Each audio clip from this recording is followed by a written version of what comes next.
Salam alaikum wa rahmatullahi ta'ala wa barakatuh. J'espère que vous êtes bien, que tout le monde est de retour donc après les vacances. Est-ce que vous m'entendez très bien? Je l'espère. Est-ce que vous m'entendez? Très bien. Donc, une routine comme d'habitude. Donc, voilà, je commence par écrire mon nom. Et je vous demande aussi d'écrire vos noms et parce que donc on va essayer je vais essayer de partager mon écran pour pouvoir lancer le cours. Donc la dernière fois nous étions quelque part ici. Donc comme je viens de le dire la dernière fois, donc il s'agit donc dans les deux premiers chapitre donc de l'introduction de la terminologie qu'on va essayer d'utiliser. Donc, la terminologie, donc à savoir les différentes composantes d'un réseau, les différents types de topologie, les différents types de connexions. Donc, maintenant, j'arrive sur le type de réseau. Donc, il y a les types de réseaux point à point de lequel deux machines sont directement connectées. Elles peuvent partager leur réseau. Par exemple, si j'utilise par exemple la liaison RG45, donc le fil pertorsadi, donc avec les connecteurs RG, il faut utiliser un RG croisé, RG45 croisé. Par contre, lorsque j'utilise un switch ou un hub, donc dans la topologie physique étoile, donc je peux utiliser un fil RG45 direct. Donc, dans l'interconnexion directe entre deux, parce que l'un va être, donc la sortie du l'un va être l'entrée de l'autre, et l'entrée, donc c'est pour cela qu'on utilise donc la paire torsadée, donc croisée. Alors que si on utilise un routeur, donc il faut utiliser donc une ligne directe. Donc aussi lorsqu'on essaie d'interconnecter deux réseaux par des routeurs, donc on utilise donc le fil croisé.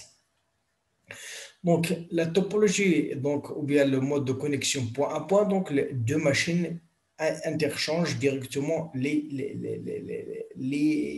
informations. On a aussi un réseau à diffusion, donc c'est un réseau, donc tous les usagers sont connectés au même médium. Par exemple, si j'ai par exemple un réseau Wi-Fi ou un réseau donc satellitaire, donc on a une station de base, le satellite, etc. Donc, et tous les autres ils sont connectés par exemple, pour recevoir le même signal. Tout, elles reçoivent le même signal. C'est comme de la radio. La radio, on reçoit tous le même signal. Donc, j'écoute, le voisin écoute, etc. Lorsque nous sommes branchés sur la même chaîne TV ou radio, donc on reçoit le même signal. Donc, c'est le même signal qui va arriver. Donc, on a aussi cette topologie dans le cas de bus. Dans le bus, lorsqu'une machine envoie quelque chose sur le réseau, toutes les machines vont le recevoir. Si elles sont destinataires, parce que lorsqu'on a dit que chaque message, il va contenir l'adresse du destinataire, s'il est la machine destinatrice, donc il va essayer de décoder les signaux pour savoir de quoi c'est. Si ce n'est pas la destinataire, donc ce n'est pas la peine d'ouvrir le message. Mais au moins, ils le reçoivent tous. Donc ça, il y a deux types de... On parle de... Ça, c'est lorsqu'on va parler de la topologie logique. La topologie logique, c'est comment l'information et un petit peu se propage, soit d'un point à point, soit d'un point à plusieurs points. Point à point ou point multipoint. Donc ça, c'est un point multipoint. Donc on a le mode point à point ou bien le mode en diffusion, en broadcast. Donc les composantes d'un réseau, donc on va voir qu'il y a donc la composante physique, pour le support, on va parler dans le chapitre 3 donc dans les types de câbles, câble coaxial, câble pertorsadi, donc la fibre optique, les ondes. Composante logique, c'est, on a dit que la composante, comment l'information se propage d'une machine à une autre, est-ce que c'est un point à point ou bien en diffusion, composante d'application, donc comment on traite l'information, donc quelle est l'application qui va essayer de traiter ça. Donc pour les matériaux qu'on utilise, il y a par exemple ici, on parle il y a une carte réseau, celle qui il y a une carte réseau USB, carte serrée, il y a plusieurs cartes. Donc, par exemple, une carte réseau, c'est pour accéder au réseau. Donc, c'est un connecteur avec la carte mère. Un répéteur, donc un répéteur, lorsqu'on envoie sur la couche physique à une certaine distance, le signal, il perd sa forme. L'objectif de répéteur, c'est de régénérer et de donner la forme aux signaux. Lorsque le signal perd sa forme, il faut le robuster par un répéteur. Donc, l'objectif de répéteur, donc c'est un composant qui travaille dans la couche physique. On va parler dans le deuxième chapitre qui va venir des 7 couches. Couche application, couche présentation, session, transport, réseau, liaison de données et physique. Donc, le répéteur, c'est un organe de réseau, c'est une composante de réseau qui travaille sur la couche physique pour donner la forme à l'onde, soit qu'il s'agit d'une onde électrique, électromagnétique ou lumineuse. Donc, le répéteur sert à donner de la forme pour le signal, donc de la couche physique. Un concentrateur, si tu sais, il travaille sur la couche liaison de données. C'est un répéteur multiport. Un concentrateur, donc s'il n'est pas intelligent, donc ce qu'il reçoit sur un port, il le diffuse sur tous les ports. Il n'est pas intelligent. Il travaille sur la couche physique. Le pont ou le bridge, donc en anglais c'est le bridge, le pont, donc il travaille lui sur la couche liaison de données. Le commutateur, c'est un pont multiport. C'est un pont multiport. Donc, ce qu'il reçoit sur un port, sur une entrée, il sait à quelle sortie il va l'envoyer. Donc, la différence entre le hub et le switch, donc entre le concentrateur et le commutateur, donc le concentrateur c'est en anglais, le hub c'est en français. Donc, le hub c'est en anglais. Donc, le concentrateur en français, le commutateur en français, le switch en anglais. Donc, le concentrateur, il travaille sur la couche physique. Ce qu'il reçoit sur une entrée sur un port, il le diffuse à tous les ports. Il faut mettre ça dans vos têtes. Maintenant, donc avant, on utilise, par exemple, dans la liaison, dans la liaison. Donc, je vais essayer de partager. Donc, par exemple, ça c'est le noyau. Donc, on a ici les nœuds. On a ici un nœud. On a ici, par exemple, un nœud. Donc, ça, la topologie étoile, ça peut être ici un hub ou un switch. Les deux, on peut les hubs, elles sont maintenant rares. Au début, elles sont, donc, parce que il y a beaucoup de collisions, donc elles sont remplacées par les switches. Donc, le hub, on a dit qu'elle travaille sur la couche physique. Donc, on a les 7 couches application, présentation,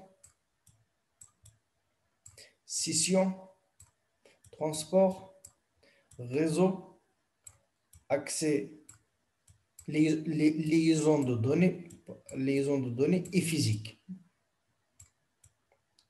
Donc ça, c'est l'application. On parle ici de message, on parle de le paquet, on parle ici de trame, aussi on parle du bit. Donc les bits.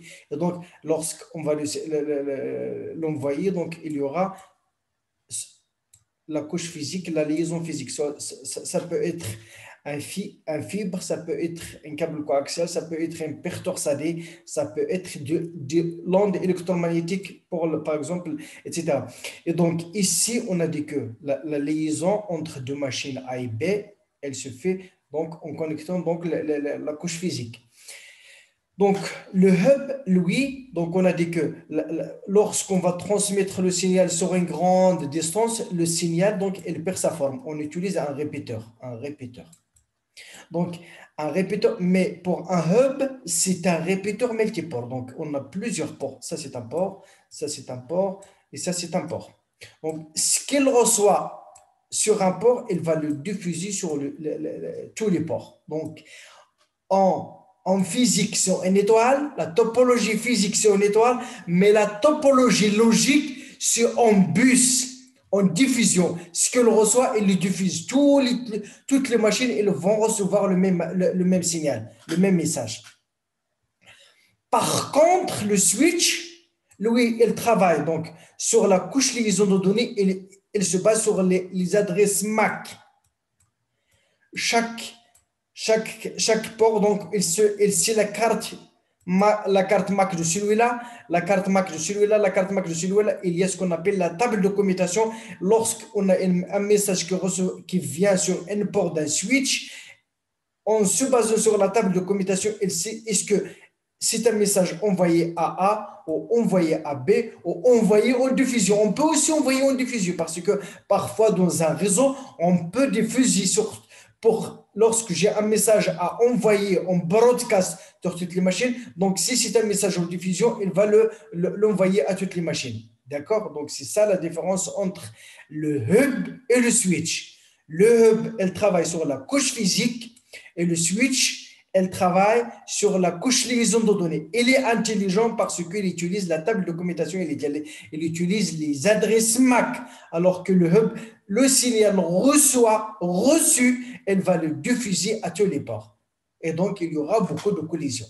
Par contre, ici, donc les collisions elles sont limitées puisque un message, je sais à qui je veux l'envoyer.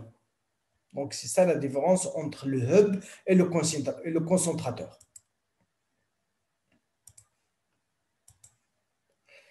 Donc, le pont, le commutateur, le rotor. Donc, lorsque j'ai un réseau local, donc je peux utiliser soit un hub, soit un commutateur, soit une topologie en nano, soit une topologie en bus. Mais si je veux ressortir de mon réseau local pour connecter à un autre réseau, il faut passer par un rotor. Un rotor, lui, elle travaille sur la couche réseau. Elle travaille sur la couche réseau et elle utilise les adresses IP. Si le commutateur utilise les adresses MAC pour envoyer le message à toutes les composantes du réseau local, le routeur, elle va essayer de le faire sortir le message d'un réseau local pour accéder à un autre réseau. Donc, au moins un routeur, elle doit avoir deux adresses MAC, deux cartes réseau. Pourquoi? Parce que, donc, imaginez que j'ai ici un réseau local, j'ai ici un autre réseau local en nano, donc les machines, donc, ce sont en nano. Donc, pour faire communiquer à deux réseaux, j'aurai besoin d'un routeur. Un routeur, donc, qui va avoir une carte réseau, donc une adresse carte réseau qui va connecter ceci, donc il va avoir une adresse ici et une autre adresse dans ce réseau. Donc, maintenant, une machine de ce réseau pour envoyer à un autre, alors qu'elles ne sont pas sur le même réseau, mais via le réseau. Donc, tout ce qui va sortir du réseau, il va être envoyé au routeur, ce qu'on appelle à la passerelle, ou bien le gateway en anglais. Donc, la passerelle, elle va essayer de communiquer deux réseaux différents. Un routeur, c'est une passerelle qui va essayer de faire réseau. Et donc, l'Internet, c'est un ensemble de routeurs donc, connectés donc, pour faire communiquer plusieurs réseaux donc, à l'échelle d'un pays, à l'échelle d'un continent. Donc, on utilise donc les routeurs. D'accord? Donc, c'est un petit peu les composantes qu'on va essayer de voir au fur et à mesure. Donc, il y a le câblage, donc les types de câblage, soit le paire torsadé, soit le câble coaxial, soit la fibre optique. Donc, chaque câble, il a des caractéristiques en termes de débit, en termes de distance, en termes de la résistance au bruit. Donc, pourquoi on parle de bruit? Parce que lorsqu'on câble de réseau, il y a de l'électricité, il y a des champs magnétiques et donc ils peuvent altérer. Un zéro, s'il est altéré à 1, donc il va essayer d'altérer le signal. Et donc, voilà, donc la robustesse aux erreurs, le débit, la distance, donc ce sont les caractéristiques, donc les caractéristiques donc, des câbles de connexion. Le câblage, donc ça peut être, on a dit que ça peut être soit on utilise les ondes électriques, soit les ondes lumineuses, soit les ondes électromagnétiques. Donc, pour la fibre, c'est la lumière, c'est l'onde lumineuse. Pour le câble coaxial et le câble pertorsadé, c'est l'onde électrique. Et pour le Wi-Fi ou bien la radio, les satellites, ce sont les ondes radio-électromagnétiques. Donc, avec la modulation et avec la polarisation, donc on peut envoyer un signal à des grandes distances éloignées. Donc, alors que s'il s'agit d'un réseau local, on utilise la paire torsadée ou bien le câble coaxial.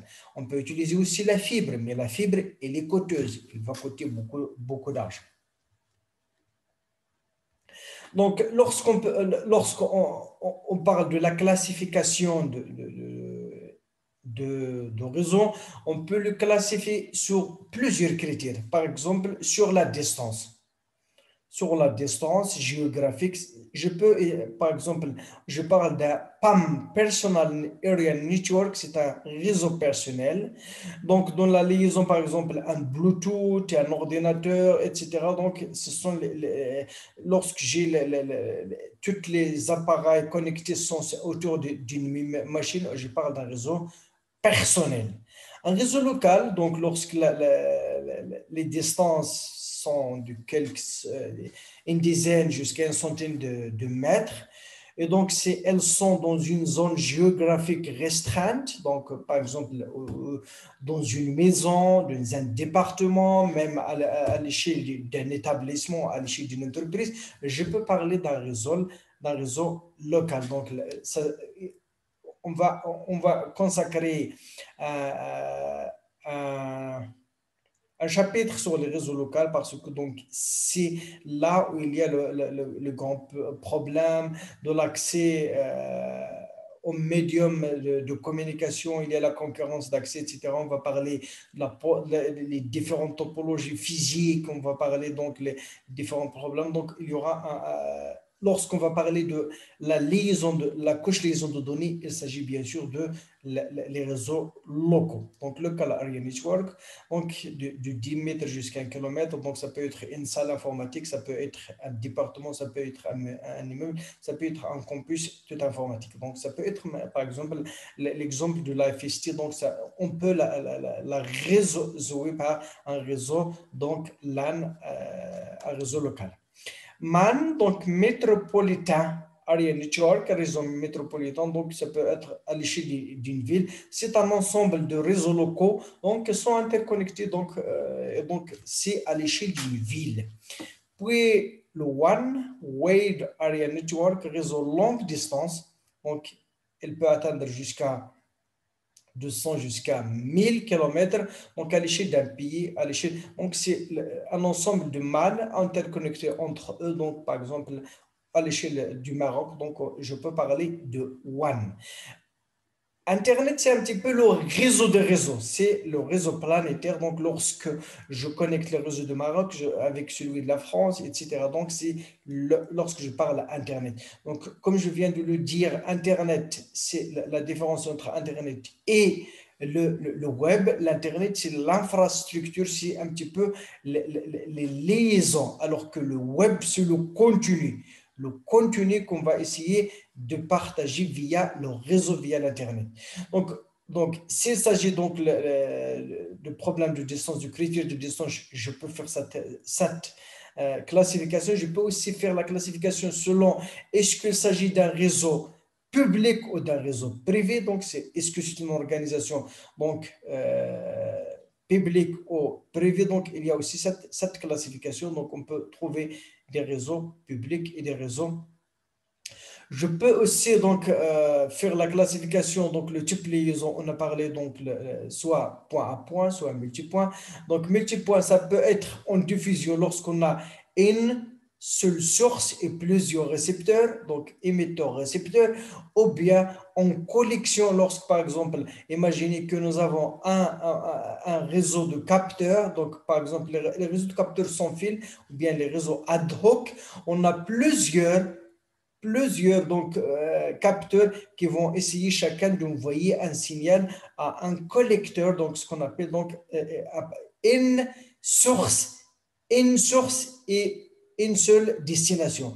Et c'est une seule source, plusieurs destinations. Et si c'est plusieurs destinations, donc les capteurs, donc ils captent pour envoyer à une seule station de base qui va essayer de collecter les données. Donc, la tour de débit, on a parlé aussi, donc on peut avoir les réseaux faible débit, moyen débit, haut débit, ou même très haut débit. Mais avec le 5G maintenant, on parle de très haut débit. Donc, et bien sûr, donc, avec le fibre optique, donc c'est le haut débit, le très haut débit, donc, parce qu'on arrive à 10 gigabytes, gigabits, donc, alors que le fibre débit, c'est quelques kilobits, moyen débit, donc, par exemple, 1 méga, maintenant, donc, avec la DSL, on peut arriver à par exemple, à des 12 mégas, 120 mégas, 200 mégas, et avec le haut débit, on peut arriver même à des gigadébits, gigabytes. Donc, la notion de terminal et de nœud. Donc, le nœud terminal, donc, les nœuds d'interconnexion, ça peut être un switch, ça peut être un routeur, mais le terminal, et donc c'est par exemple les ordinateurs, les tablettes, les télévisions, c'est ce qu'on appelle les terminaux. Donc un réseau, c'est un ensemble de terminaux, plus le nœud, plus les liaisons. Les nœuds, donc ils font essayer de faire interconnecter les terminaux via les liaisons qui peuvent être soit des liens physiques, soit des liens même à distance. Donc il s'agit des ondes électromagnétiques. Terminaux, on les appelle aussi des TDE, Data Terminal Equipment. Donc, les systèmes intermédiaires, donc les DCE, Data Communication Equipment, donc elles essayent de faire communiquer les terminaux, les liens, les liaisons entre les.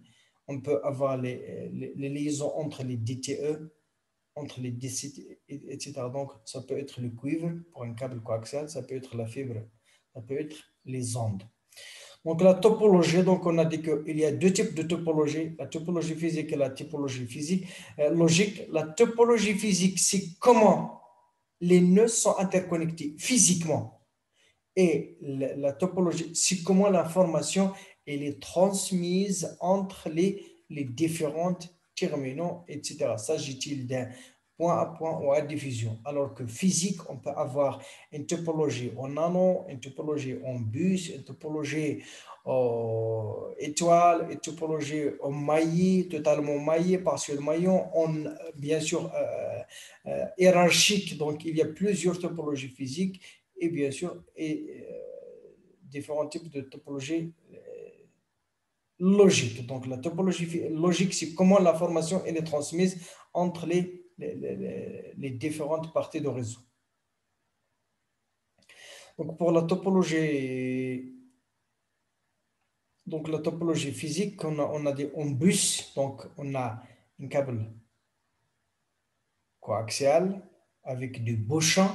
On a parlé du beau champ pour ne pas laisser le signal s'échapper. Et donc, chaque machine peut envoyer. Bien sûr, vous voyez que les différentes machines, elles partagent le même support.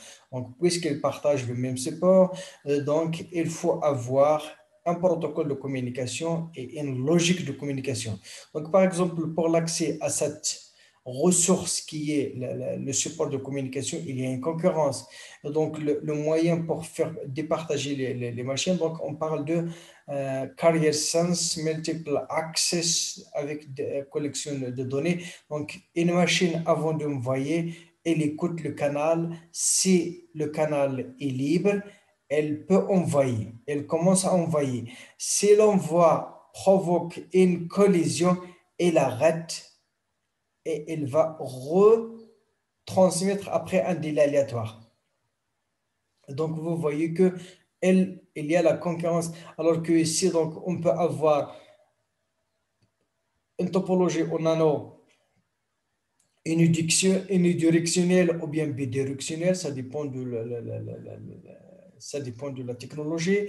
Ici, c'est une étoile, ça peut être, ici, on a parlé ici de hub ou bien de switch. Donc, pour le hub, donc en hub, vous voyez que c'est la topologie physique, c'est en étoile, mais puisque lorsque j'envoie quelque chose, toutes les machines vont le recevoir donc la topologie logique, c'est en diffusion, puisque chaque fois que j'envoie quelque chose, toutes les machines vont le recevoir. Donc, logique, c'est en diffusion et physique, c'est en étoile. Donc, le switch, donc lui, il est intelligent, il utilise les adresses MAC pour savoir lorsqu'une machine envoie quelque chose à une autre machine, il sait à qui il va l'aiguiller. Donc, on peut avoir donc, une topologie en étoile étendue. On faisait communiquer plusieurs hubs ou bien plusieurs switches. Donc, vous voyez, donc, parce que, par exemple, imaginez que on a seulement 12 ports. Donc, si on a plusieurs machines qui dépassent le 12, donc il faut utiliser plusieurs hubs, etc. Ou bien plusieurs switches. Hiérarchie, donc vous voyez que c'est comme un arbre, donc on a la racine, etc. On descend dans les nœuds. Donc ici, si on maille, ça peut être totalement maillé. Donc totalement maillé, ça veut dire que chaque nœud il est connecté à chacun des deux, ou bien partiellement non. C'est par exemple donc seulement quelques nœuds qui sont connectés. Et donc bien sûr, il faut trouver le chemin entre les différents. Bon, donc la topologie en réseau logique, donc broadcast donc en diffusion, premier arrivé, premier servi, passage à jeton, donc on peut aussi passage à jeton donc dans la topologie en nano, donc le jeton il va être circulé dans un sens ou à l'autre. Donc on a dit qu'on va revenir vers les réseaux locaux donc pour le quatrième chapitre. Donc, le réseau en bus, on a dit que le réseau en bus, ils sont un petit peu sur un ensemble, sur un câble coaxial avec des bouchons et donc et avec des connecteurs ici en T. Donc, pour pouvoir, donc il y a donc on va voir ça donc lorsqu'on va parler de la câble coaxiale elle-même, donc avec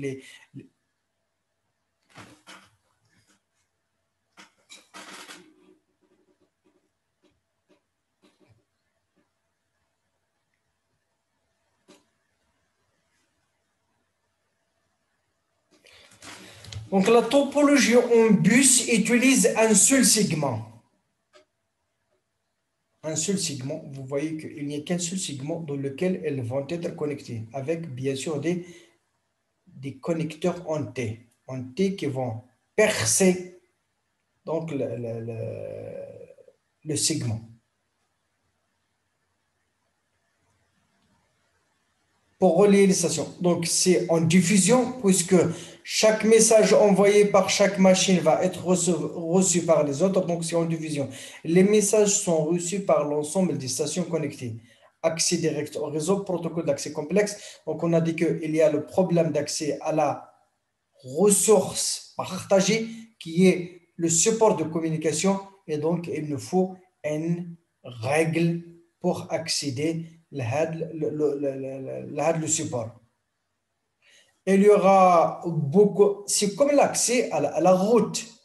L'accès à la route par les voitures. Donc, chaque fois qu'il y a beaucoup de voitures de la route, donc voilà, il faut, par exemple, il faut faire attention, sinon il y aura beaucoup d'accidents. Un accident sur la route, ça correspond à une collision sur le réseau et bien sûr en topologie bus. Ajout suppression des stations sans perturber, je peux donc ajouter d'autres sans perturber les autres. Donc, mais autant que j'ajoute, il y aura beaucoup de collisions. Et donc, l'accès sera, donc, parce que c'est le même canal qui va être partagé pour toutes les machines. Réseau nano, donc on a dit que les machines, elles sont connectées, chaque machine est connectée à la suivante et à la précédente. Chacune est connectée au suivant par une liaison point à point. Liaison point à point entre deux machines. L'information circule dans un seul sens, celui des aiguilles d'une montre ou bien le sens contraire des aiguilles d'une montre. Chaque station reçoit le message et le régénère. Donc, par exemple, imaginez que celle-là va envoyer celle-là, il va le faire passer aux machines intermédiaires. Donc, chaque machine, lorsqu'elle reçoit le message, elle vérifie son adresse. S'il n'est pas la destinataire, elle va le régénérer et l'envoyer sur le support de sortie. Lorsque celle-là le reçoit, s'il n'est pas la destinataire, elle va le régénérer et l'envoyer ici. Celle-là, lorsqu'elle va le recevoir, elle sait qu'il est la destinataire parce qu'elle contient son adresse. Donc, elle va essayer de recopier, de traiter, de processer le message. Elle va envoyer un message le jeton à celui-là pour dire qu'elle a copié le message. Donc, celle-là, elle va le renvoyer à celle-là donc pour dire que le message est bien reçu et donc elle va essayer de le valider. Donc, sensible à l'ajout et la suppression. Si, par exemple, le canal donc cette liaison est copiée, donc voilà, donc vous voyez que puisqu'il s'agit d'un seul sens, donc voilà, s'il est copié, donc voilà, le réseau, il est copié. Par contre, si les bidirectionnels, si cette sens est copié, je peux pas. Je peux aller dans le sens contraire. D'accord? Mais celle-là ne peut pas envoyer celle-là, bien sûr. Si celui-là est copié, celle-là ne peut pas envoyer celle-là. Celle-là peut envoyer celle-là, celle-là, celle-là, celle-là, mais celle-là ne peut pas envoyer. D'accord? Ok, donc voilà, c'est un petit peu. Donc, il y a l'envoi d'un jeton. C'est un jeton dans lequel, soit qu'il est libre, soit qu'il contient de l'information. Et le jeton, il est passé d'une machine à une autre. On va voir ça, quel est le terme de la trame jeton lorsqu'on va parler de l'information et de la trame et donc comment elle va être envoyée.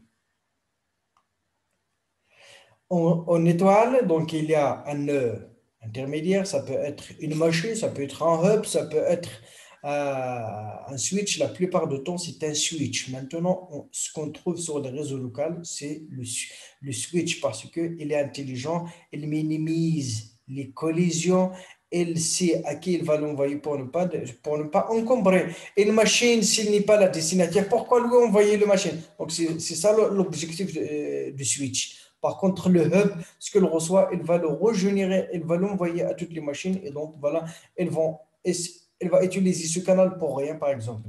Donc, toutes les communications passent par un nœud central rapide et fiable. Ajout ici précis.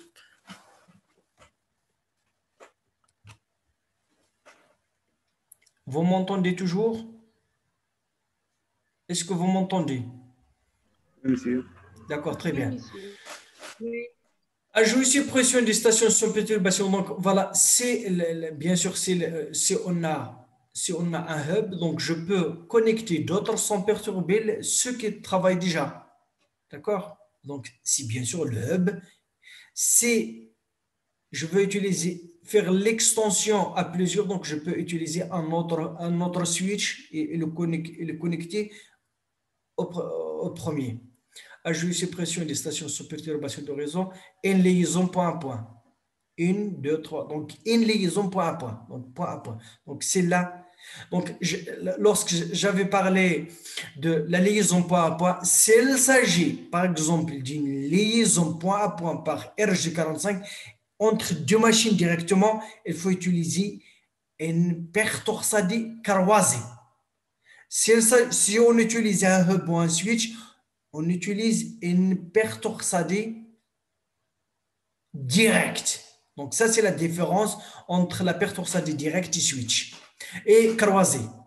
S'il s'agit d'une liaison entre deux machines directement parce que l'entrée de l'autre sera la sortie de l'autre et la sortie de l'autre sera l'entrée de l'autre. Donc, il faut la croiser. Par contre, si j'utilise un switch, j'utilise un RJ45 direct. Le nœud central est suivant un commutateur, un switch, au concentrateur hub qui peut éventuellement participer à la distribution de l'accès au support.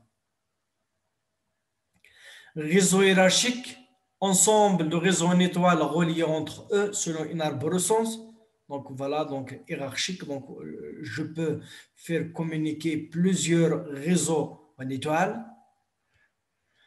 Réseau maillé, plusieurs chemins entre deux stations. Donc par exemple, on a dit que, imaginez que nous avons une machine. Donc, je peux avoir celle-là et celle-là. Donc, ça peut communiquer à celle-là. Si j'ai par exemple une autre machine, donc je peux avoir ça aussi. Donc, voilà. Donc, pour atteindre cette machine, je peux aller directement, je peux aussi aller par ce chemin, je peux aller aussi par ce chemin, etc. Donc, plusieurs chemins entre deux machines différentes. Donc, ça peut être totalement ou partiellement maillé. Partiellement maillé, donc seulement quelques connexions qui existent. Totalement maillé, il faut n sur n-1 sur 2 liaison point à point. Donc, revenons vers on a n fois n-1 sur 2. Nous avons n ici est égal 4 machines. Combien on aura de liaisons? 1, 2, 3, 4, 5 et 6. On a 4 fois 3 sur 2 est égal à 6 liaisons point à point. 1,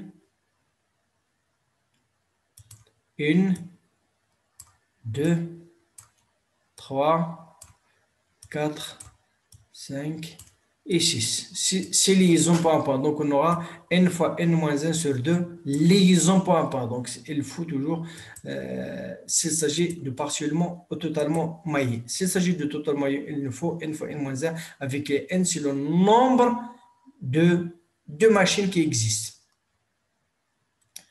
Donc, le choix d'une topologie, pour choisir une topologie, donc, il faut le nombre de stations à connecter. C'est un petit peu le rôle de l'administrateur réseau, du technicien réseau, de l'ingénieur réseau. Donc, lorsqu'on a un ensemble de machines à connecter, il faut savoir combien de machines on a, quel est le flux de données, est-ce que c'est un ODB, est-ce qu'on tolère, etc. Donc, il y a plusieurs locaux, combien de l'argent va nous coûter, donc le coût, combien de l'argent quel est le budget pour installer le réseau, la distance entre les unités de communication, s'agit-il est-ce qu'elles sont d'une salle ou bien il faut connecter plusieurs salles. Évolution possible, est-ce que de le futur, il y aura un changement, est-ce qu'il y aura de nouveaux recrues qui auront besoin des stations, est-ce que, donc, résistance aux pannes, si il y a une panne ou bien si par exemple le switch tombe en panne, etc. Donc, même l'administration de réseau, il faut la prendre en considération parce qu'il faut à chacun, est-ce qu'on va utiliser un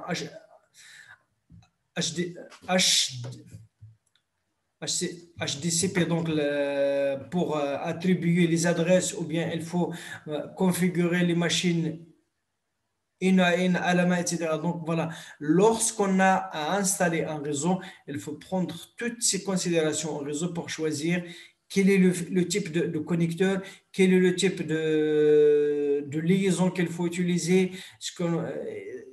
Donc, plusieurs paramètres à prendre en considération avant d'acheter. Donc, quel est le coût, quel est le budget, est-ce qu'on a. Donc, par exemple, vous allez me dire, je vais utiliser la fibre optique. Oui, c'est la fibre optique, mais ça coûte très cher. Donc, jusqu'à maintenant, il coûte encore très cher par rapport à câble coaxial. Donc, un réseau d'ordinateurs, on a dit que c'est un ensemble d'ordinateurs autonomes interconnectés au moyen d'une seule technologie. Donc, applications situées sur donc les applications, elles sont situées sur les ordinateurs. Donc, les applications, donc, elles tournent sur les. Et bien sûr, l'information doit passer d'une application à une autre application. Donc, permet la transmission du texte, les données, le partage d'informations sous forme de fichiers qui peut être du texte, des images, de la vidéo, le son entre les ordinateurs. Donc, par exemple, ici, c'est le nuage réseau. Donc, ça veut dire qu'on aura, par exemple, entre les différents pays. Donc, ici, un réseau local Ethernet sur une topologie. Par exemple, ça peut être même une topologie en bus. On a ici un portable connecté avec, par exemple, une antenne avec une station de base, par exemple, un réseau 4G ou 3G, même 5G. Donc, on peut avoir les données sur un serveur quelque part, un serveur web.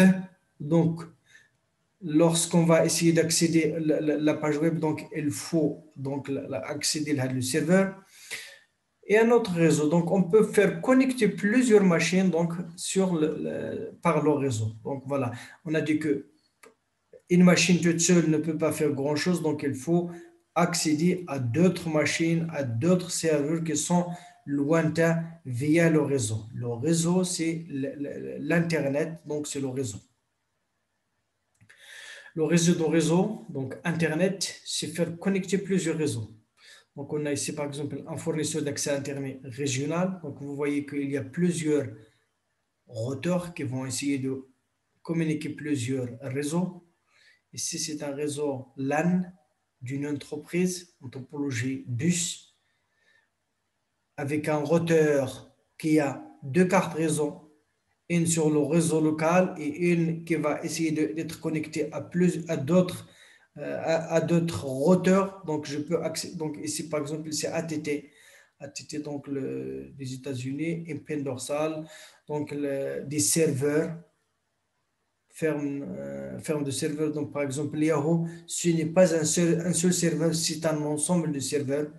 Et donc, par l'Internet, je peux accéder, un client peut accéder, par exemple, par un réseau téléphonique comité. Donc, il utilise un modem à, euh, pour accéder à Internet et bien sûr accéder à Yahoo, accéder à Google, accéder à n'importe quelle machine qui a une adresse et puis sur le réseau. Ça, c'est France Télécom, par exemple. France Télécom, ATT des États-Unis, Yahoo, ainsi que Yahoo, etc. Donc, voilà.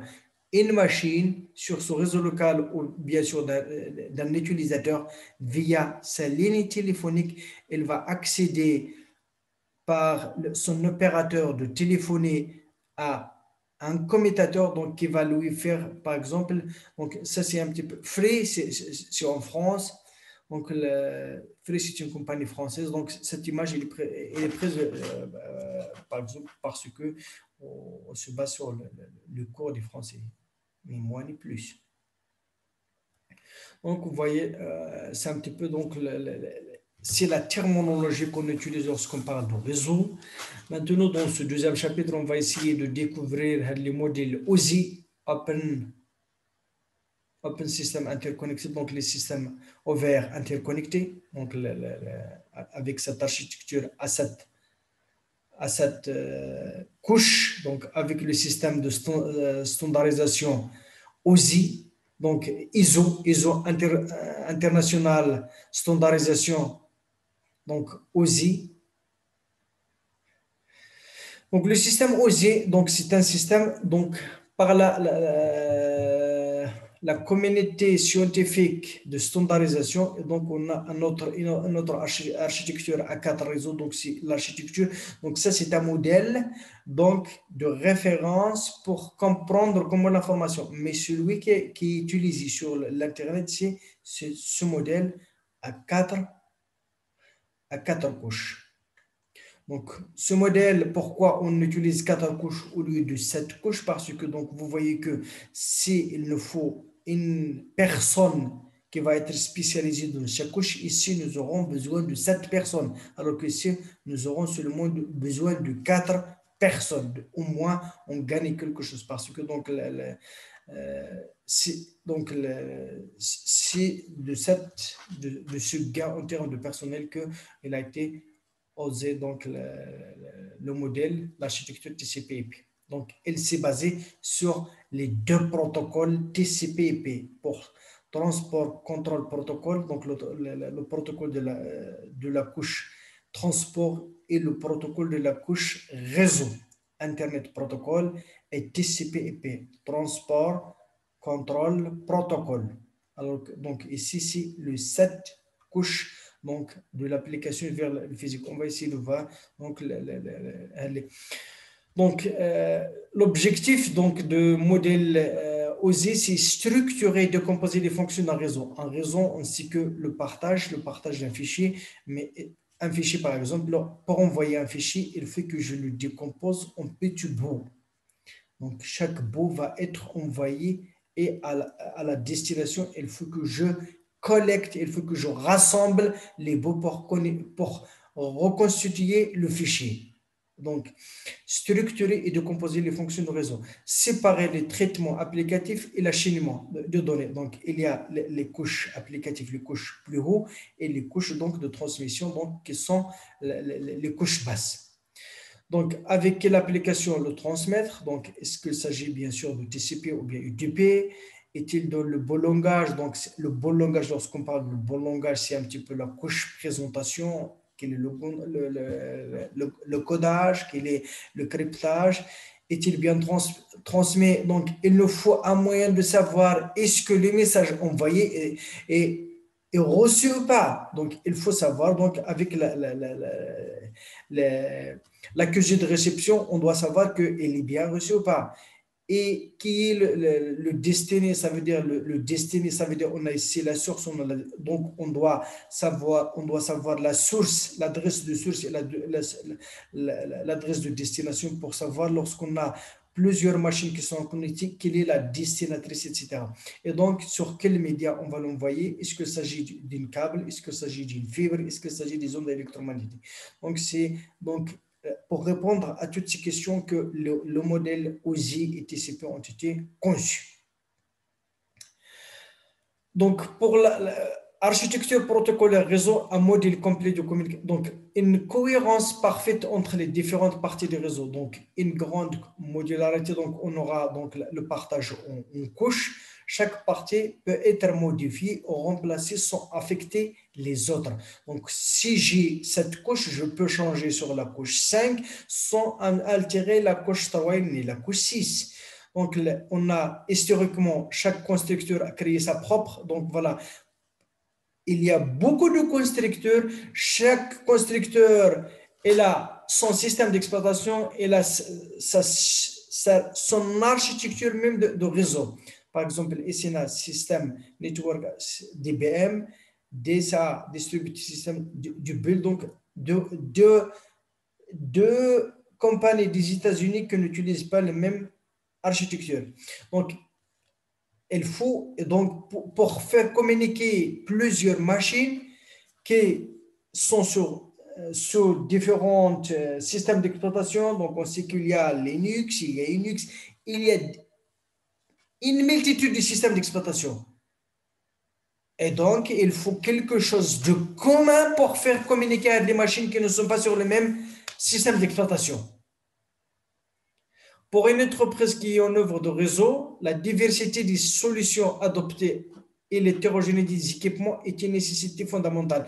Donc, il nous faut se mettre d'accord sur comment l'information va être acheminée entre deux machines différentes, deux machines d'architecture différentes, et donc, il faut décomposer l'information de haut en bas et la transmettre sur les lignes et la reconstruire aussi de bas en haut. Donc, pour prendre en compte une informatique existence non encore connectée et hétérogène pour des raisons économiques et historiques.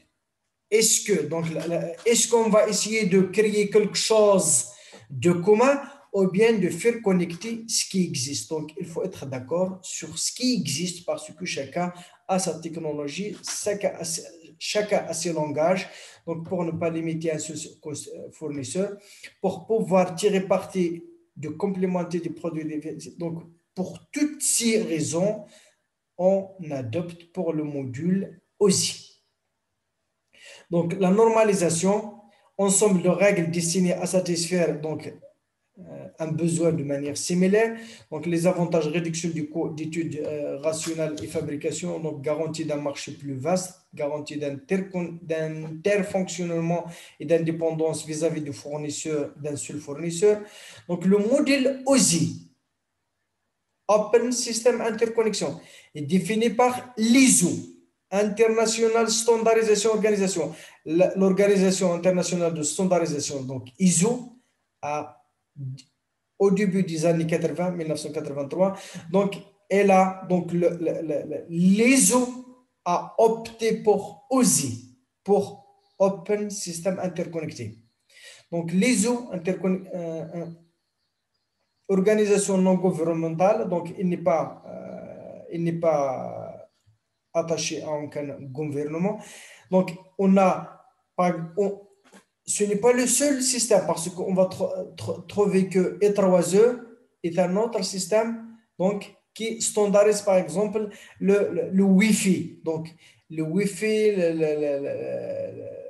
la famille 803.11.3, etc. Donc, il a standardisé donc, le Wi-Fi. Donc, l'ISO, centaines de pays membres éditent les normes dans tous les domaines. Donc, par exemple, on trouve dans tous les domaines de la nourriture, de l'agroalimentaire, donc du téléphonie. Donc, elles se mettent d'accord sur les normes qu'il faut suivre. Donc, ISO, elle a opté pour OSI. Donc, on va trouver que E3E, c'est Institute of Electrical and Electronic Engineering, Institut Electrical and Electronic Engineering, donc c'est l'institut donc américain, la plus grande organisation savante, professionnelle et universitaire du monde, groupe de normalisation pour l'informatique. Donc la norme par exemple 802, c'est pour le Wi-Fi. Donc, il y a aussi une autre commission de standardisation qui appelle UIT, Union internationale des télécommunications. Elle gère donc les normes de téléphonie, de la cryptographie, de la modélisation, quelle gamme de fréquences il faut utiliser, etc. etc. Parce que tu ne peux pas venir et utiliser n'importe quelle gamme de fréquences. Donc, il faut donc que la gamme soit adoptée donc, et donc homologuée par UF. Donc c'est à Genève, c'est en Suisse. Donc le modèle OSI, ce qu'on demande aux étudiants de retenir, ce sont les 7 couches. Donc, le module OSI Open System est inspiré des architectures réseau comme DEC, Net Digital Equipment. Elle a été mis au point par les autres. Donc, le module a été créé pour faciliter l'interopérabilité des systèmes informatiques différents. On a parlé que les systèmes informatiques, chacun a son architecture, chacun a son système d'exploitation. Pour les faire communiquer, il faut adopter et une architecture dans laquelle l'information va être décomposée d'un message, d'un fichier, elle va descendre vers la couche physique, va être transmis et à la couche physique de l'autre, il va reconstruire le fichier. Donc, le modèle a été créé pour faciliter l'interopérabilité des systèmes. Pourquoi donc un modèle? Une couche, réduire la complexité de l'ensemble. Donc, pour résoudre un problème, si on le décompose en petits problèmes, ça, il est facile donc de le résoudre. Par exemple, si je veux envoyer un message donc tout entier, si l'envoi n'est pas réussi, il faut que je renvoie tout le message entier. Par contre, lorsque je découpe le message en petits morceaux, donc si un petit morceau a un problème, je peux seulement renvoyer le petit morceau où il y a le problème. Donc, réduire la complexité de l'ensemble, uniformiser les interfaces entre les fonctions. Donc, par exemple, l'application va communiquer avec l'application de l'autre destinataire, faciliter la conception modulaire, assurer l'interopérabilité technologique, faciliter l'évolution, simplifier l'enseignement et l'apprentissage. Surtout pour l'enseignement, pour comprendre comment l'information simplifie. Donc, comment l'information est véhiculée d'une couche applicative à une autre couche. Donc, il est facile de le comprendre si on le décompose en petits bouts. On va parler ici d'un message, la présentation, le type de codage, la session, est-ce que la session est ouverte ou pas, le transport, la segmentation en petits bouts, le tram, le paquet, le tram et la transmission sur le support de communication. Et à la réception, on doit reconstituer tout d'abord les trames. On doit savoir où la trame commence, où une trame commence, où une trame se termine. Donc, c'est un problème. Donc, lorsqu'on reçoit le signal, on doit savoir où la trame commence, où se termine. Lorsque j'ai la trame, je dois essayer de la décapsuler. Donc, ici, on parle d'encapsulation et à la réception, on parle de la décapsulation. Je dois décapsuler le paquet de la trame. Je dois décapsuler le message du paquet. Je dois rassembler les messages pour constituer le fichier donc transmis. Le fichier, ça peut être une page. Ça peut être une page web, ça peut être une vidéo, ça peut être du son, ça peut être des textes, ça peut être n'importe quoi. Donc, du texte, de la vidéo, de l'image ou du son. Les quatre supports, il n'y a pas autre que le texte, le code. Le code aussi, c'est du texte, le son, etc. Mais tout, il est binaire. Donc, sur les machines, c'est binaire. Alors que le support, ça peut être analogique. Lorsqu'on sort d'une machine, lorsqu'on sort de la couche physique, donc je peux moduler les signaux avec un modulateur, démodulateur. Donc un modulateur, il va lui donner une forme sinusoïdale et ici je dois le démoduler à partir de l'onde sinusoïdale. Je peux savoir quel est le signal qui est à 0, qui est à 1. Donc je reconstitue le signal binaire, il va remonter vers les couches pour atteindre la couche applicative. Une couche, c'est un ensemble homogène destiné à accomplir une tâche ou à rendre un service. Une couche, elle rend un service à la couche qui lui est supérieur. Il y a deux types de dialogue, soit sur des couches de même niveau, soit donc pas les couches de même niveau, ça veut dire aussi ici, donc j'ai une machine, donc je dois essayer de, donc j'ai ici une machine A, ici j'ai une machine B, connectée par exemple, supposons que c'est une liaison point à point.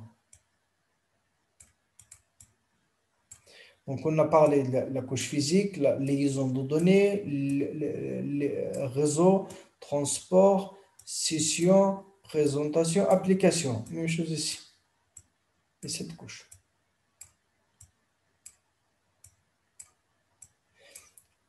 les couches de même niveau peuvent se parler. Donc, on parle de protocole de communication. Et les couches à la verticale peuvent aussi se parler donc via les services. Et c'est par les protocoles et c'est par les services. Donc, entre les couches adjacentes, si on parle de service, quel est le service? Parce que c'est là, par exemple, la couche physique doit essayer de transmettre par les bits. Et c'est là, elle doit donner à cette couche le pouvoir d'extraire le tram à partir de train du bit. Le service, c'est l'extraction de paquet, du tram plutôt. Donc le tram, on sait que le tram, il contient un en-tête, il contient une donnée, il contient un en-queue. L'en-queue permet de savoir, donc l'en-tête permet de savoir est-ce que c'est la machine est-ce qu'elle est la destinataire ou pas. L'en-queue permet de savoir est-ce que les données ne sont pas altérées. Si elles ne sont pas altérées, donc celle-là doit essayer de permettre de donner le service d'extraire le paquet à partir de celle-là. Lorsque j'extrais le paquet, je peux extraire donc le message. Donc, à quel port? Parce qu'on a dit que il se peut que les deux machines, il y a par exemple un messagerie, il y a un FTP, il faut savoir à quel port il va envoyer le message, à quelle application. Donc, chaque application, elle sait le port qu'elle utilise. Donc, chaque couche, elle doit fournir un service à la couche qui est lui supérieure. Donc, voilà, on parle de service.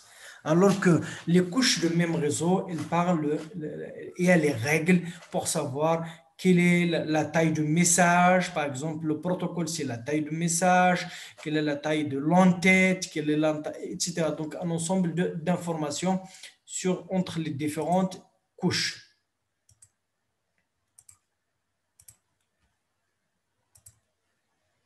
Donc, on a la couche N1. Donc, service de la couche in, service de la couche in plus. Donc, on a dit que chaque couche, elle donne un service à la couche qui lui est strictement supérieure. Et donc, lorsqu'on a sur le même couche à l'horizontale, on parle de protocole de la couche in, protocole de la couche physique, protocole de la couche, les ondes de données, etc. Alors que ici, le service de la couche, etc. Dialogue horizontal entre couches homogènes à l'aide de protocole du niveau N et dialogue vertical donc à l'aide du service. Donc, on parle ici de protocole et ici, on parle de service. Maintenant, donc, voilà, les 7 couches, elles sont présentées sur cette diapo. La plus haute, donc la couche 7, donc je parle de la couche 1, physique, liaison de données, réseau, transport, scission, présentation, application.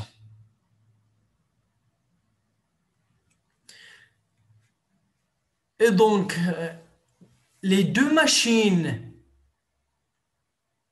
peuvent être connectées directement, on a parlé de point à point, ou bien interconnectées, soit par un hub ou un répéteur. On a dit que seulement elle travaille sur la couche physique, elle régénère les signaux, soit qu'elle utilise un switch. On a dit que le switch, elle va monter vers la couche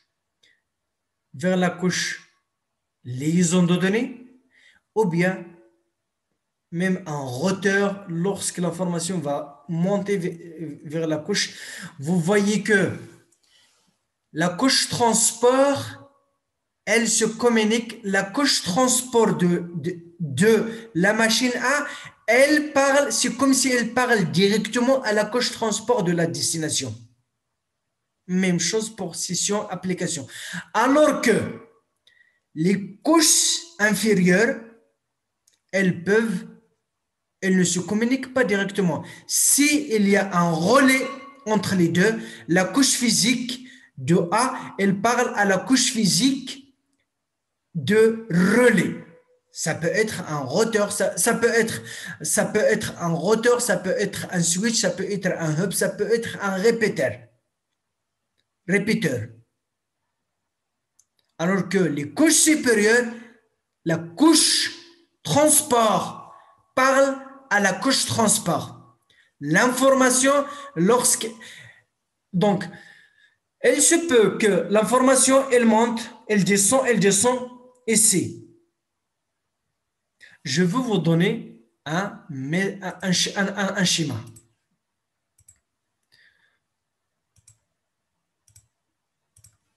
Supposons que nous avons ici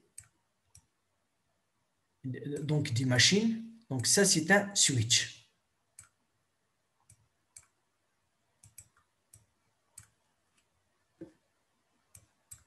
Ici, c'est un routeur. Ici, c'est un réseau en nano.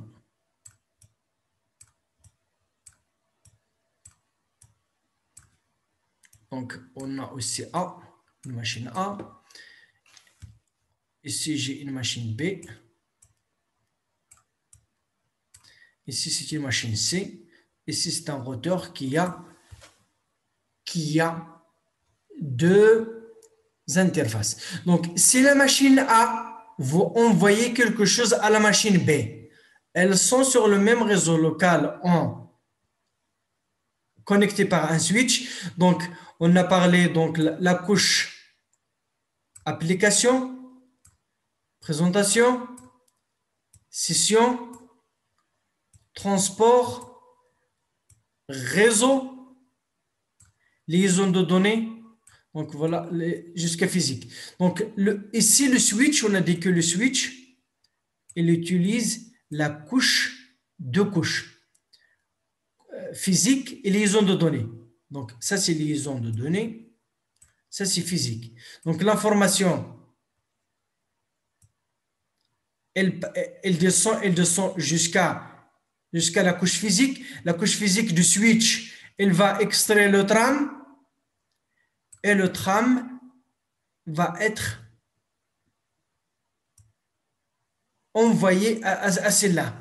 Alors que ici, pour envoyer, si la machine A veut envoyer à une autre machine qui n'est pas sur la même, donc elle doit monter vers la couche réseau. Donc, vous voyez que l'information, elle peut, par contre, la couche transport de celle-là, elle communique directement avec la couche transport de celle-là et avec la couche transport. Par contre, les couches basses, elles peuvent qu'elles ne communiquent pas directement parce qu'il y a le relais. Ça, c'est un relais. Ça, c'est un relais. Ça, c'est un relais ça, c'est un relais sur un réseau local. Ça, c'est un relais sur deux réseaux différents. Par contre, les couches transport, elles se voient, elles se communiquent directement.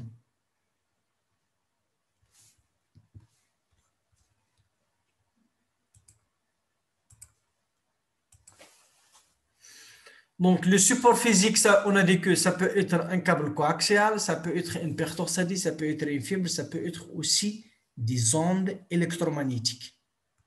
Donc, physique, liaison de données, réseau, transport, session, présentation. Donc, voilà, on demande aux étudiants quelles sont les couches de modèle OSI. Vous devez les connaître par cœur. La première, la plus basse, c'est physique. La plus haute, c'est application. Physique, liaison de données, réseau, transport, session, présentation.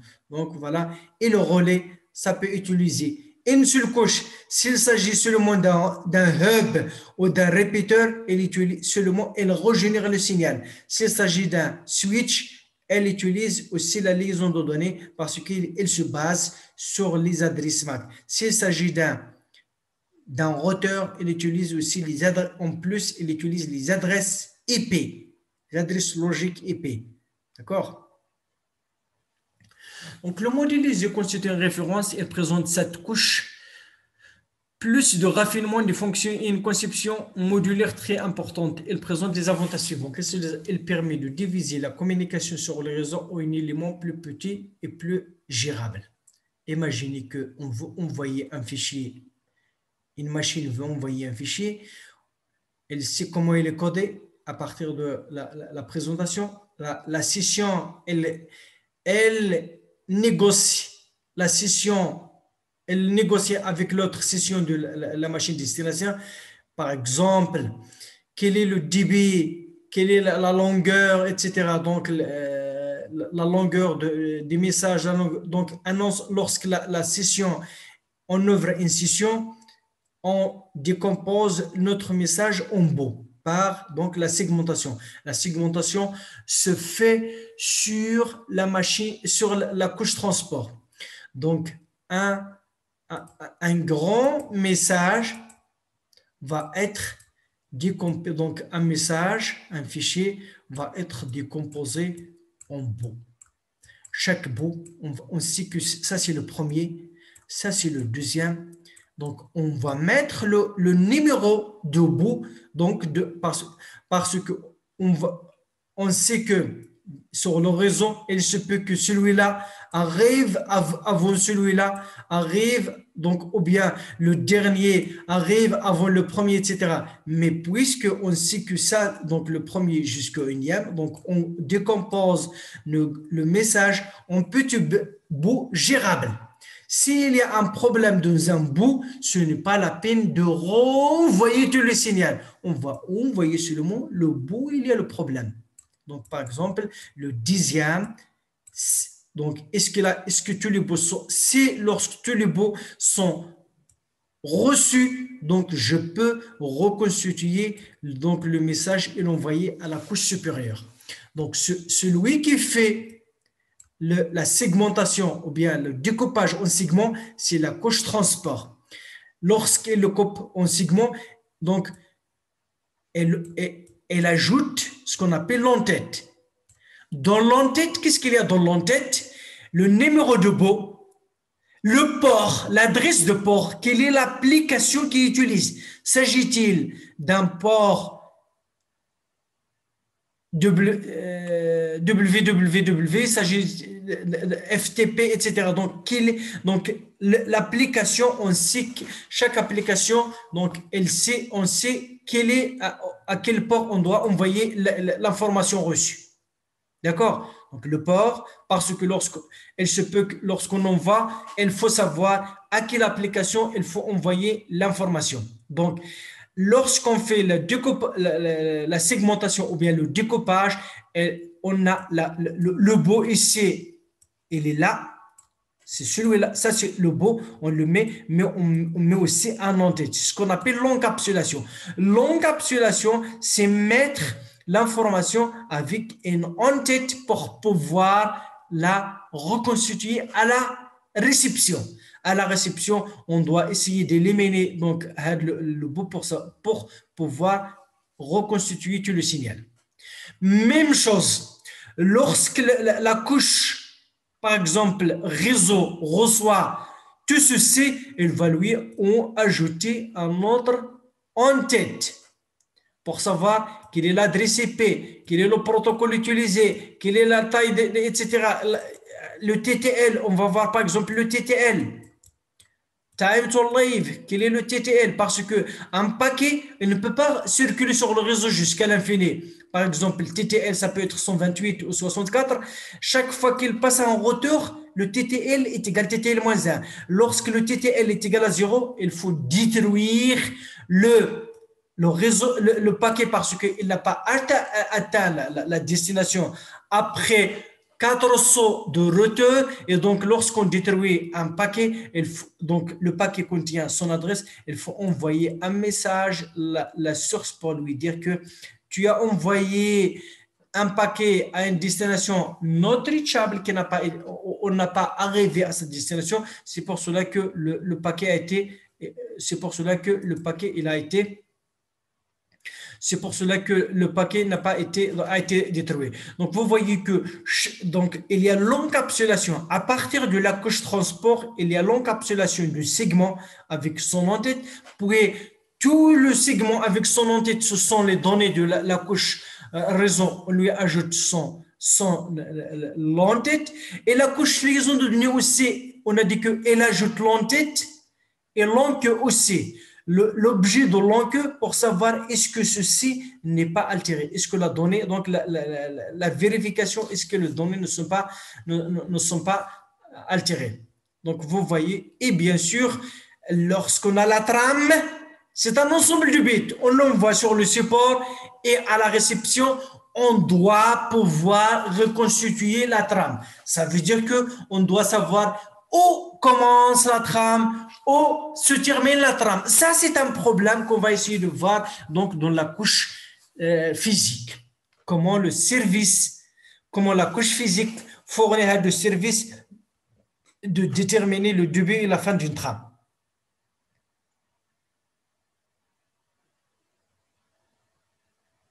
D'accord?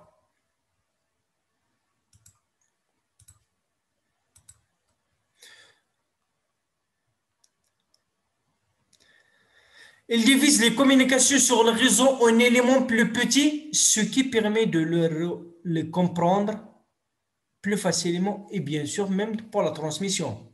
Pour la transmission, s'il y a un problème dans un bout, on peut seulement envoyer à le bout. Mais pas tout le fichier ou bien tout le message entier. Donc, les quatre couches supérieures, elles sont orientées hot. Et les trois couches basses, elles sont orientées média. Application, par exemple, tâches récurrentes de services de communication FTP, HTTP, courrier électronique, donc c'est la couche 7. La couche présentation, elle concerne le codage, format, structure de l'information, le cryptage, etc. Donc la compression, tout ce qui concerne donner la forme au message, c'est dans la couche présentation. Codage, compression, encryption, donc le cryptage. Encryption, c'est le cryptage. C'est la couche présentation qui se charge de tout le codage, la compression de données, par exemple JPEG, donc c'est la couche, donc on sait que comment, etc. Donc ZIP, etc. Donc c'est la couche présentation. Pour la couche session, elle concerne les paramètres de la communication, l'organisation, l'ouverture d'une session, la négociation et la synchronisation et la gestion du dialogue. À qui le tour? Donc, est-ce qu'on va parler donc, à tour de rôle ou bien seulement dans un sens, full duplex, ou bien semi-duplex, etc. Donc, tous ces problèmes de la communication donc, et de la gestion de la session, c'est la couche session. Mais on va voir que dans l'architecture TCP, il y a les trois couches. Application, présentation, c'est toute la couche application qui s'en charge. Éviter donc de refaire la transmission à zéro en cas de panne. La couche transport, on a dit que c'est celle qui fait la segmentation. Elle segmente le message en petits bouts. On sait à quelle application on va envoyer. Est-ce que c'est une connexion? Est-ce que c'est une communication orientée connexion ou non orientée? TCP, c'est orienté connexion. UDP, c'est non orienté connexion. Donc, par exemple, il y a des applications. Par exemple, il y a des applications de lesquelles, chaque fois qu'on envoie un bout, il faut recevoir un accusé de réception, un acknowledgement. Par contre, il y a des applications dans lesquelles on n'a pas besoin, par exemple, l'épée, la voix sur épée ou bien la télévision sur l'épée, on n'a pas besoin donc de recevoir les accusés de réception.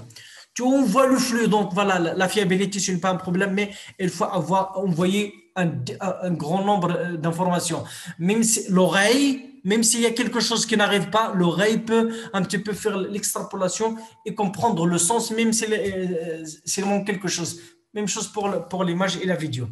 Donc, fiabilité de l'échange d'informations, elle fait la segmentation. La segmentation, on a dit que c'est le découpage, la segmentation et le rassemblement. La segmentation à la source et l'assemblage à la destination.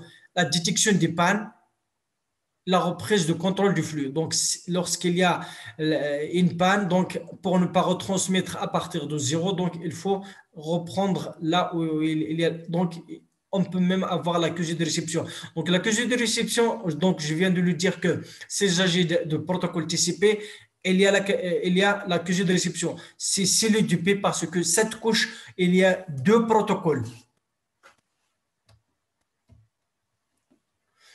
Il y a deux protocoles, à savoir le protocole TCP ou EDP. Donc, les couches orientées médias, c'est les trois couches basses.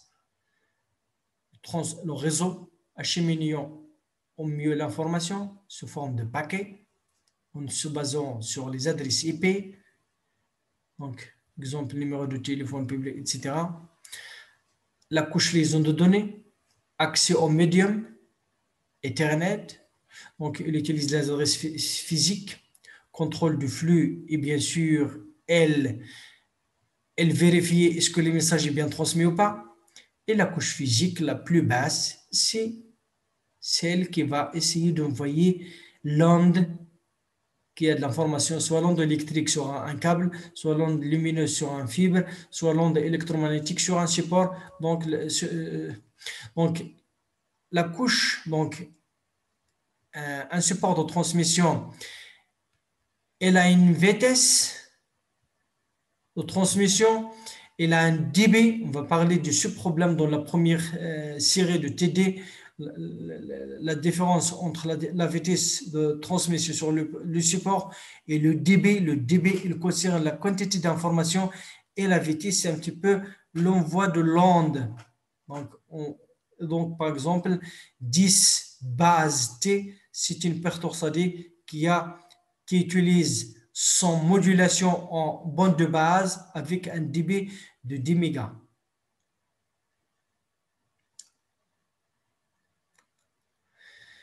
Les données de la couche N plus 1 sont encapsulation. Donc, on parle de l'encapsulation. Les données de la couche N plus 1 sont encapsulées dans une unité de données du niveau N. En tête, couche N plus données de N plus 1. Mais voilà, l'encapsulation se fait vraiment à partir de la couche 4. La couche application. Donc, la couche transport, elle essaye de découper le segment en ajoutant à chaque segment un entête. Et donc, le segment, donc, on parle ici de message, on parle de paquet dans la couche réseau, et on parle de la trame dans la couche liaison de données, on parle du bit dans la couche physique. Donc, c'est le message, c'est un segment de fichier qu'on va essayer de l'information à laquelle on ajoute le head de la couche 4. Donc, ça, c'est la couche 4.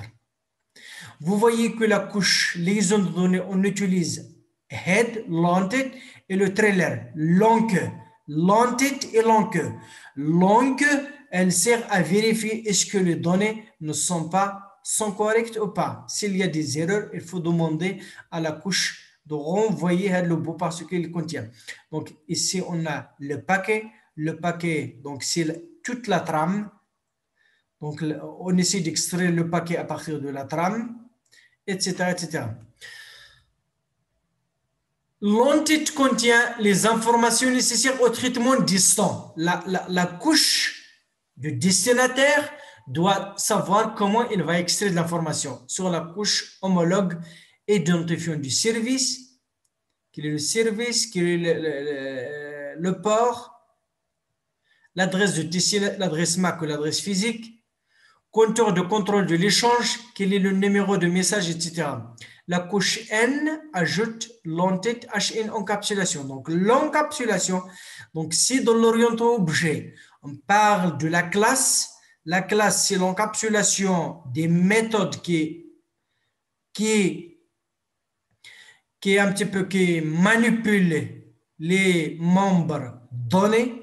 Et c'est l'encapsulation, c'est l'ajout de l'entête aux données d'une couche supérieure. Le désencapsulation, c'est l'extraction des informations à partir des données encapsulées. Il y a l'encapsulation, donc à l'envoi, on utilise l'encapsulation et à la réception, on utilise la désencapsulation. Parce que lorsqu'on reçoit le train du bit de la couche physique, il faut pouvoir extraire l'entête et l'enquête. L'entête pour savoir quelle est la destination, l'enquête pour savoir est-ce que la donnée est altérée ou pas. Lorsqu'on a la donnée, on doit aussi pouvoir extraire l'entête pour extraire le paquet, etc. Donc voilà, l'encapsulation à l'envoi et la désencapsulation à l'arrivée. La couche liaison ajoute un champ supplémentaire T2, ce qu'on appelle le trailer, le T, pour le contrôle de la transmission. Frame control séquence, frame check séquence, donc pour savoir est-ce que les données reçues sont altérées ou pas, est-ce qu'il y a des erreurs ou pas. Donc, à la réception, on peut savoir est-ce qu'il y a des erreurs. Si on peut les corriger à la réception, c'est bien, sinon il faut demander le renvoi des données.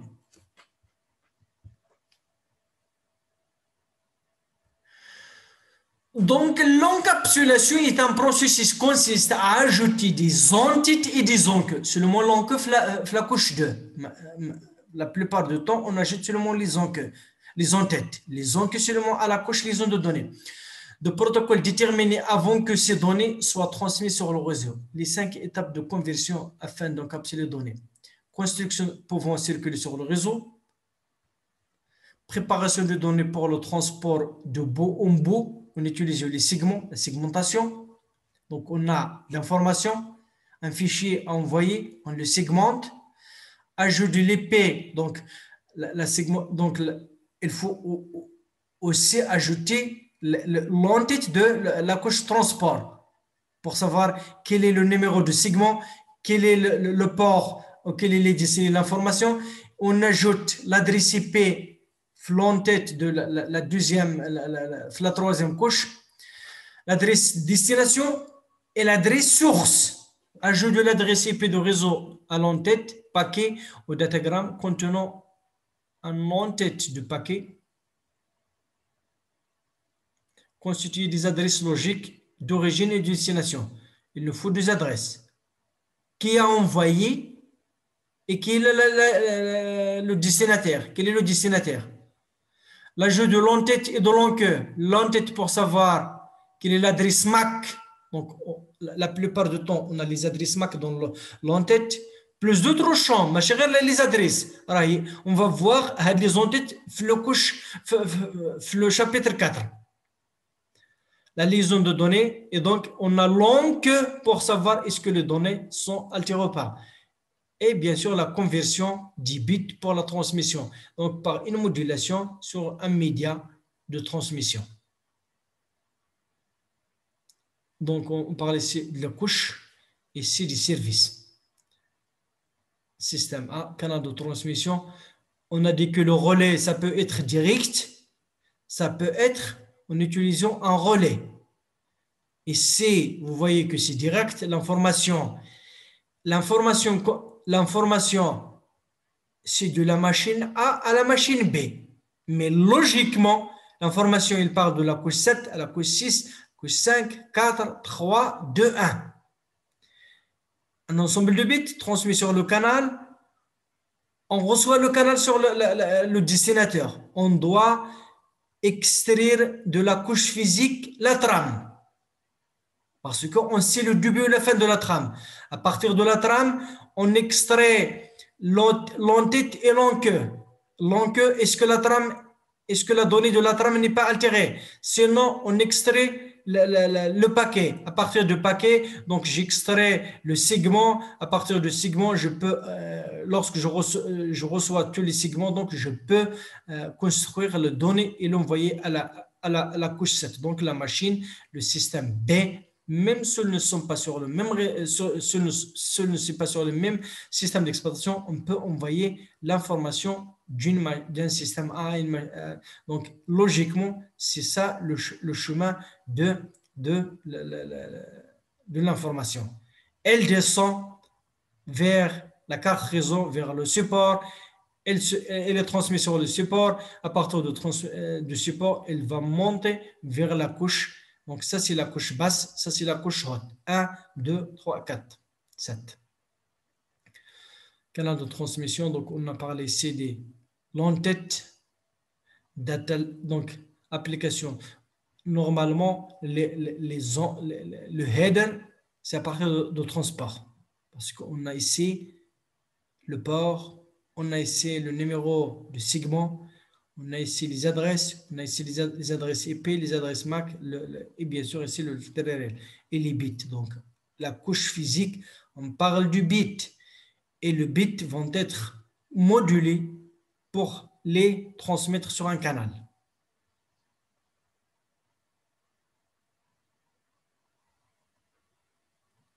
Mais bien sûr, sur un canal, mais je peux directement l'envoyer sur les bits. Je peux transmettre les bits, par exemple, sur un câble coaxial ou bien sur un père torsadé, je peux envoyer les bits et celui-là, il va renvoyer les bits. Si c'est la transmission à grande distance, il faut moduler par une modulation. On va voir les modulations en amplitude, en phase et en fréquence. Donc, pour les grandes distances, parce que, donc, voilà, pour pouvoir l'envoyer sur une grande distance, on donne la forme d'une sinusoïde, parce qu'une sinusoïde, c'est facilement transmissible sur les câbles. La couche application, c'est le programme qui gère l'application proprement dite. FTP, prendre le fichier sur le disque local ou le passer sur le réseau. Soit je veux envoyer, soit je veux télécharger un fichier à partir du réseau, soit envoyer. Donc le FTP, File Transport Protocol, c'est un protocole d'échange de fichiers. File, donc vous voyez que File, Transport Protocol, le transport de fichiers. Prendre le fichier sur le réseau, le disque local, et le passer au réseau. Donc, je peux donc soit uploader, soit download. La couche présentation, on a dit que la couche présentation, elle concerne le codage, la compression et le cryptage, mise en forme et représentation de l'information. Cryptage, présentation de données entières, compression des images. Donc, le codage, la compression et le cryptage, c'est la couche présentation qui s'en occupe. La couche session, c'est la gestion du dialogue et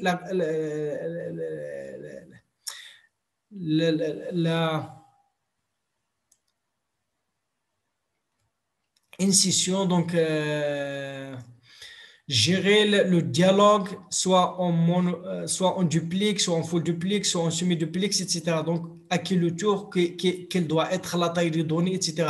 Donc, il faut négocier. Donc, le terme que je cherche, c'est la négociation de la session et la synchronisation d'un dialogue. À qui le tour de parler, s'il s'agit donc de tour de rôle.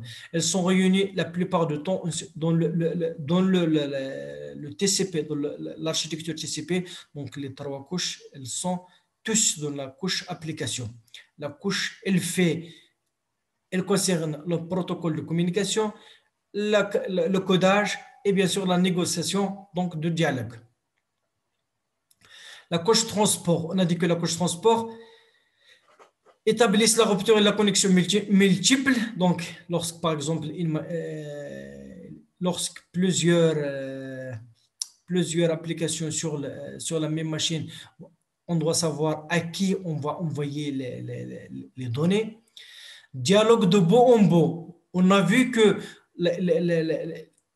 à partir de la couche transport, la couche session, etc., c'est comme c'est la couche transport de la machine. Donc, voilà, c'est comme donc, lorsque j'avais parlé ici, la couche transport, c'est comme si elle parle de bout en bout, alors que les couches réseau, liaison de données, donc, il se peut qu'elle communique avec l'intermédiaire, avec le système de relais. Par contre, transport, c'est comme si le message, il est envoyé de cette... C'est comme si elles se voient, les deux couches, même s'ils sont distants, c'est comme si elles communiquent donc de bout en bout. C'est ça l'objectif de, de ceci. Et le découpage et l'assemblage, segmentation et réassemblage, contrôle de flux, par exemple, le contrôle du flux. Et il se peut que la machine distante, elle ne peut pas traiter beaucoup d'informations, alors que la machine d'une voix, elle est rapide. Donc, à un certain moment, donc, il y aura bien sûr, donc, elle va être submergée. Parfois, donc, il faut envoyer, parfois, il faut arrêter d'envoyer, sinon l'information va être perdue. Donc, le contrôle du flux d'envoi et le contrôle aussi de la congestion. Lorsque le réseau est plein, donc il faut trouver soit changer le chemin, soit arrêter l'envoi jusqu'à ce que toute l'information déjà envoyée doit être consommée. La couche réseau, donc, elle concerne les paquets, le routage. Le routage, c'est trouver. Le routage, c'est trouver le chemin d'un paquet d'une machine à une autre. Donc, la couche qui concerne ça, c'est la couche réseau. Et l'adressage. Il concerne aussi les adresses. Donc, lorsqu'on parle de les adresses IP, des paquets à travers le réseau. Chaque paquet, il a une adresse destinataire, une adresse source. Et donc, c'est comme une lettre. Et pour envoyer une lettre d'ici à Rabat, il se peut qu'elle va aller vers Casa et retourner à Rabat. Il se peut qu'elle va vers Fès puis aller à Rabat, etc. L'objectif, c'est qu'il contient l'adresse. Donc, l'adresse de la machine source, on sait quelle est la source. Et donc, les paquets, chacun peut emprunter un chemin différent. Donc, la segmentation et le rassemblage et le contrôle aussi de congestion. Donc, elle va essayer de fournir pour les services pour la couche transport. La couche liaison de données, c'est la couche un petit peu qu'on va essayer d'étudier dans le quatrième chapitre, avec les différentes topologies, la mise en forme de l'information, la détection et la correction des erreurs par les enquêtes, le contrôle de flux visant à asservir la vitesse des limiteurs, donc LEC, donc l'asservissement et donc le contrôle du flux, il se fait par la liaison de données, par la liaison transport. Donc le contrôle du flux, donc aussi le contrôle du flux, on le trouve dans les deux couches. On a cette couche, elle peut être divisée en sous-couches. Sous-couche liaison de données, le partage de voies physiques à diffusion. Le partage des voies physiques à diffusion très utilisé dans le réseau local MAC. Donc, pour accéder au médium, donc, il utilise donc la sous-couche MAC. Et donc, donc une bonne illustration, c'est par le protocole Ethernet. Donc, pour le réseau Ethernet, on va le découvrir aussi dans les réseaux locaux.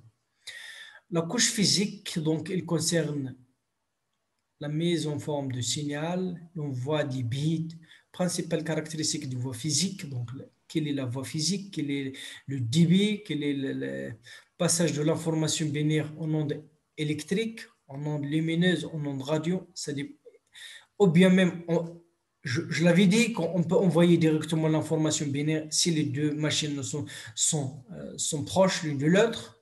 Ou bien si on veut envoyer à grande distance, il faut moduler l'information sous forme d'ondes électriques, ondes lumineuses ou ondes radio.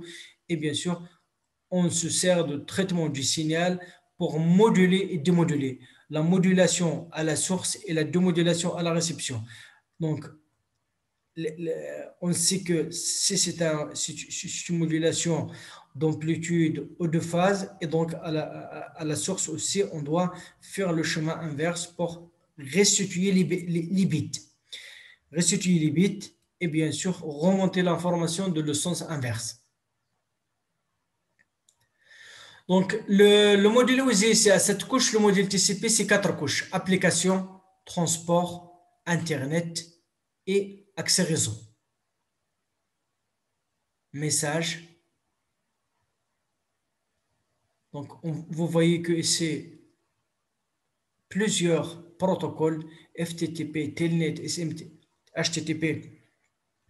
Le protocole, donc, UDP ou TCP orienté connexion ou non orienté connexion. Donc, on parle de segment ou datagramme. Donc, la couche Internet, il utilise le protocole EP. Il utilise aussi SCMP, ARP donc pour la résolution d'adresse. Lorsque je connais l'adresse IP, je ne connais pas l'adresse MAC, ou bien l'inverse, j'utilise l'un ou l'autre des protocoles. Donc, on a aussi les trames, il utilise un ensemble de protocoles, donc 802.11, etc. Et donc, la couche physique reste la couche physique. Donc, dans la couche accès réseau, on a combiné la couche liaison de données et la couche physique. La couche Internet, c'est comme la couche réseau du module OSI. Transport reste transport, application, donc elles ressemblent les trois applications. On compare le module OSI au module TCP, nous remarquons des similitudes et des références. Celui-là, il contient moins de couches que le modèle. On comprend l'information, comment elle est véhiculée ici, mais ce qui est utilisé en pratique, c'est celui-là. Avec l'Internet, il utilise le protocole TCP/IP. Similitude, donc tous les deux se comportent de couches. Tous deux comportent une couche application, bien que chacune fournisse des services très différents. Tous les deux comportent une couche réseau et transport comparable. Il s'appelle transport, et c'est ce transport ici s'appelle Internet. Donc, transport, réseau, ici c'est Internet. Ici, liaison de données, c'est accès réseau. D'accord? Donc, les couches de modèle OSI, application, présentation, session, transport, réseau, liaison de données physique. Les couches de modèle TCP/IP, application, transport, Internet, accès réseau.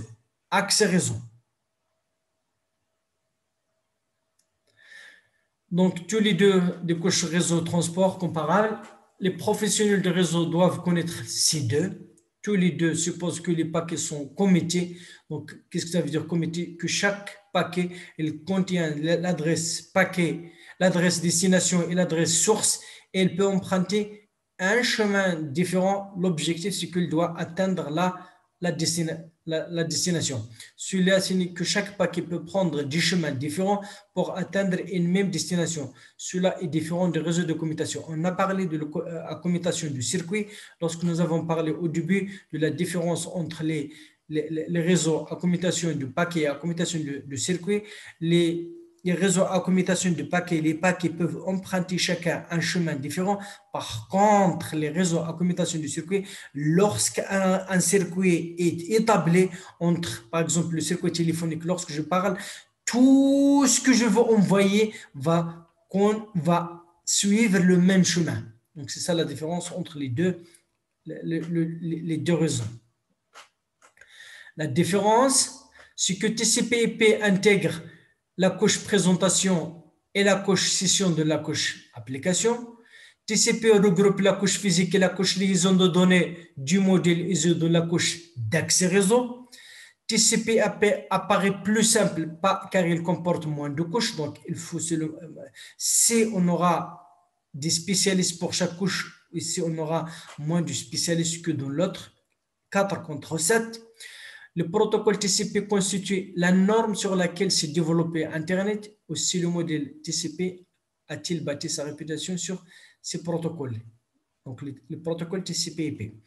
En revanche, les réseaux ne sont pas généralement pas architecturaux autour du modèle OSI, même si le modèle peut aussi être utilisé comme guide. Donc, pour comprendre comment l'information, on utilise pour enseigner les étudiants, pour comprendre comment l'information est véhiculée d'une machine à l'autre, on utilise le modèle OSI. Mais en pratique, c'est celui-là qui est utilisé.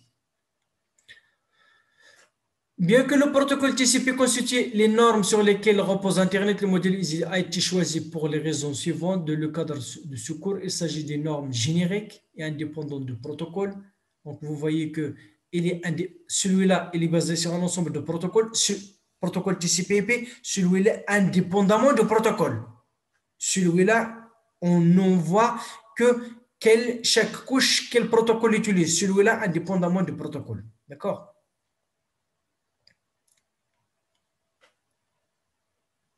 Indépendamment du protocole. Ce modèle comporte davantage en détail, ce qui le rend plus utile pour l'enseignement et l'étude. Donc, le modèle OSI, il contient plusieurs détails. Donc, c'est facile à comprendre. Cette richesse de détails peut également s'avérer fort utile au moment de dépannage. Chaque fois qu'on a un problème, on doit savoir à quel niveau on doit savoir. Est-ce qu'au niveau de la carte réseau, est-ce que c'est au niveau de l'adressage IP, est-ce que c'est au niveau, etc. Est-ce que c'est au niveau du protocole TCP, le IP lui-même, est-ce que c'est au niveau logiciel, est-ce que c'est au niveau du câble, etc.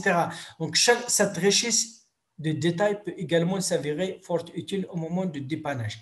Donc, voilà, c'est ce qu'on peut dire jusqu'à maintenant entre les deux modèles OSI et TCP/IP. Donc, voilà, je vous remercie pour votre attention. J'arrête l'enregistrement.